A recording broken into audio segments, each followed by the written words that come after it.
Nah, ini penyebab penyalahgunaan penggunaan dana desa, yaitu apa? Mekanisme koordinasi dan pengawasan. Mekanisme dan koordinasi itu karena biasanya hal-hal ini terjadi itu karena kurang koordinasi dan pengawasan. Contohnya apa?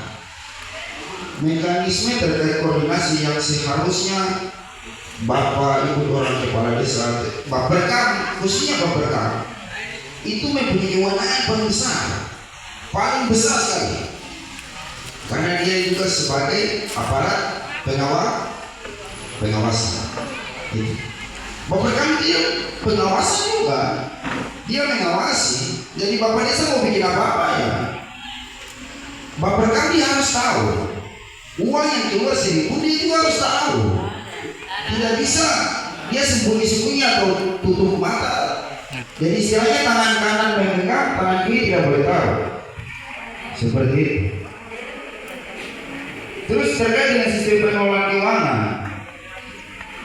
Pengelolaan keuangan ini, kalau bicara pengelolaan keuangan ini ya ada yang mampu, ada yang tidak mampu. Itu makanya kita butuh teman-teman pendamping orang untuk bantuan. Oh, teman-teman dinas teknis bagaimana caranya untuk membantu kami untuk mengelola ini terkait dengan sistem pengelolaan keuangan. Terus minta maaf, ini karena kualitas SDM masih rendah dan belum merata. Makanya adanya kegiatan ini Bapak Ibu harus ikut. Biarpun mungkin hanya tertinggal di otak sedikit saja, tapi masih ingat, oh iya, oh betul Bapak Polisi yang saya pernah bicara. Kalau kurang memahami, datang kembali atau datang ke dinas terkait. Seperti begitu. Terus motif kepentingan politik. Sistem perencanaan di pusat, daerah, dan desa. Berikutnya sistem pengadaan dan pengelolaan aset di desa. Bimbingan teknis dan pendampingan, penerapan prinsip kehati-hatian, sistem sanksi administrasi dan hukum, dan terakhir fungsi kontrol di desa, BPBD dan masyarakat. Itu Bapperkam yang tadi saya sampaikan. Itu kalian punya fungsi kontrolnya di desa itu ada di kalian Bapperkam. Kalian punya kewenangan paling besar sebenarnya, karena kalian juga dipilih. Seperti begitu. Sama kayak Bapak desa juga dipilih, kalian juga dipilih. Makanya tugas yang paling berat itu sebenarnya ada di Bapperkam. Menegur. Kalau Bapak desa salah TKP kaki atau mungkin jorek bos, jangan begitu. Jangan begitu.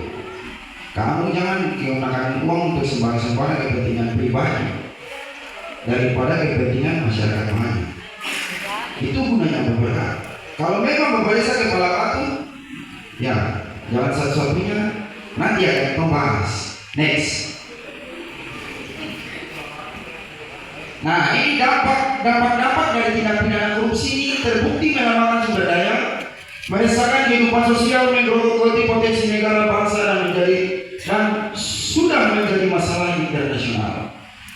Korupsi juga menghancurkan sistem perekonomian, sistem demokrasi, sistem politik, sistem hukum, sistem pemerintahan, dan tatanan sosial kemasyarakatan. Korupsi sangat berdampak psikologis. Itu korupsi memang orang juga bikin orang stres. Karena apa? Pertama, orang stres itu karena dong bingung ini uang ini saya pakai kalau bisa pasti balik ke mana, akhirnya gila sendiri. Baik, jadi ini ada dampak dari tindak pidana korupsi itu ada 3.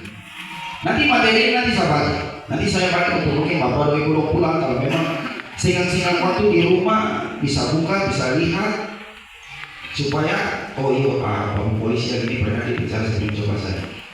Oke, next.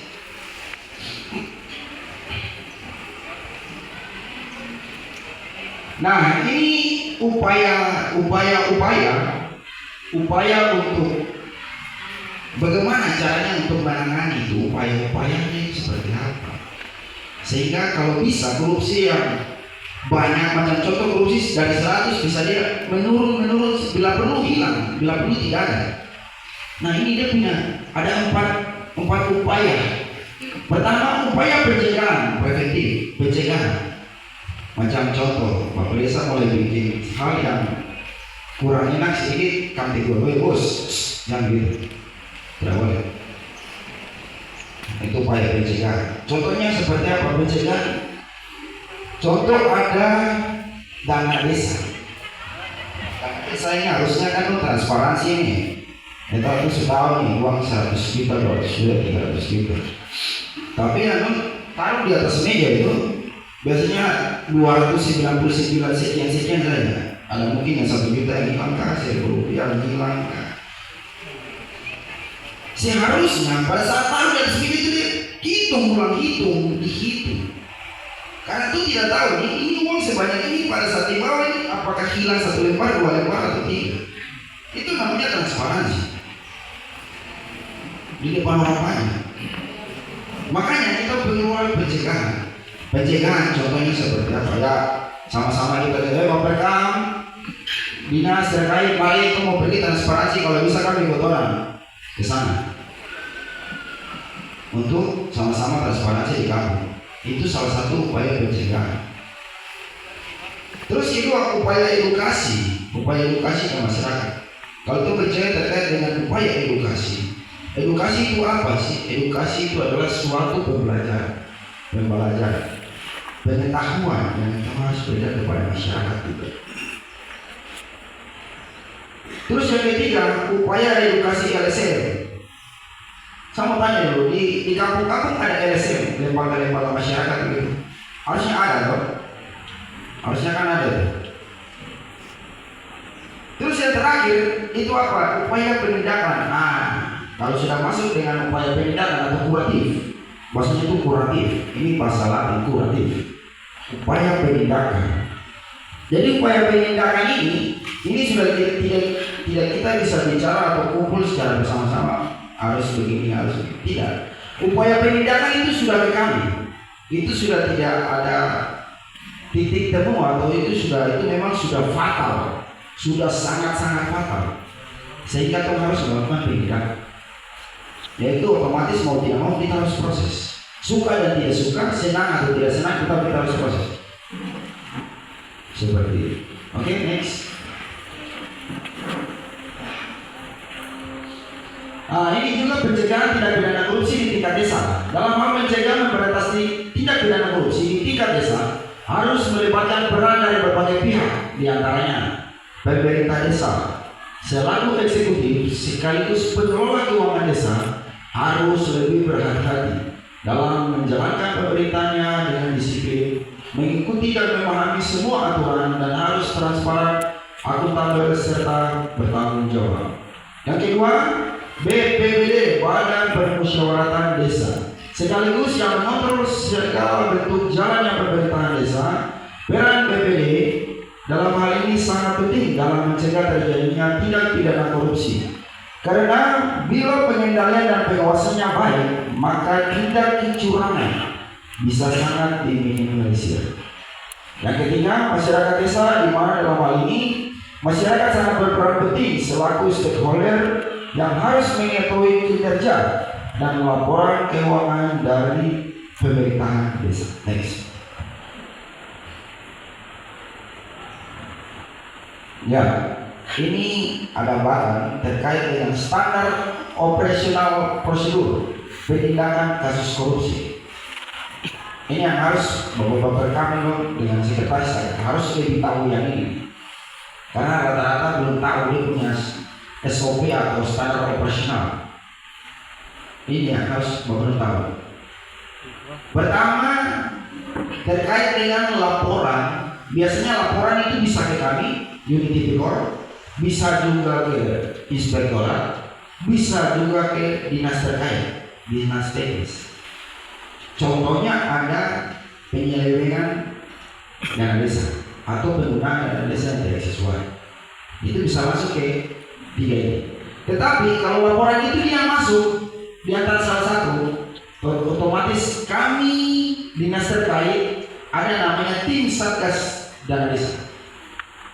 Di situ tiga instansi ini mencari jalan atau solusi. Untuk bagaimana menangani ada laporan atau pengaduan yang dibuat. Jadi laporan atau pengaduan itu siapa saja bisa buat. Yang penting betul-betul sesuai. Jangan hanya laporan dibikin, tetapi itu karena mungkin iri hati dengan Bapak Desa karena tidak dapat pengadaan, dia bikin laporan, itu salah. Tetap, salah. Yang akan dikejar. Jadi laporan yang dibikin harus sesuai. Jadi seperti itu. Itu bukan bikin laporan karena cemburu karena tidak dapat apa-apa. Nah, itu jangan kalau kita. Nah, nanti di dalam rekomendasi ini nanti terdapat, biasanya kami merekomendasi bahwa kalau memang ada kerugian negara, terus yang bersangkutan atau Bapak Desa kembalikan dulu itu kerugian negara. Kalau dia tidak lanjut selama 60 hari, maka ranahnya proses pidana hukum. Tapi kalau dia kembalikan dan dia bertanggung jawab untuk menyelesaikan, maka kasus tersebut kami berhentikan. Seperti itu. Itu mekanisme atau prosedur yang selama ini kami sudah bikin. Jadi untuk kampung-kampung, sudah banyak kampung yang kami bikin. Untuk pertama, untuk membina, bukan untuk membinasakan. Kami membina, tetapi kalau kepala batu atau ngeyel, kami minta maaf. Assalamualaikum, pergi ke lapas Mangkuarai. Seperti itu. Oke, lanjut. Nah, di depan ini adalah data-data kasus korupsi di Kabupaten Teluk Nama. Jadi bukan hanya di dana desa, bukan hanya Bapak Desa dong saja dan desa saja yang kami proses. Ada Dinas Lingkungan Hidup tahun anggaran 2015, kita prosesnya di 2018.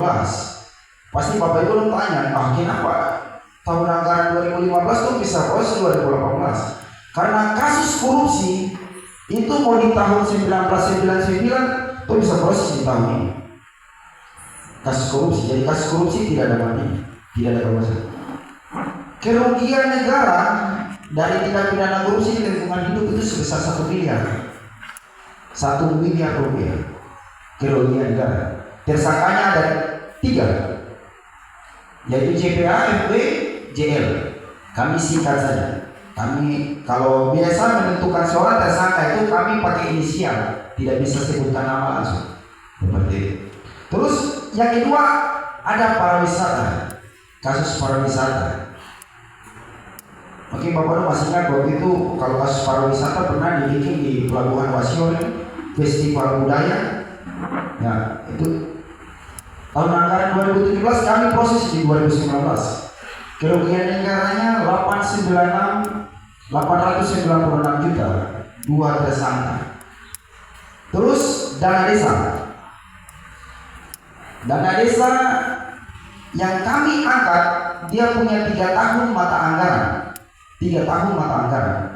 Dapat kerugian negara 889.736. Tersangkanya Bapak Desa sendiri.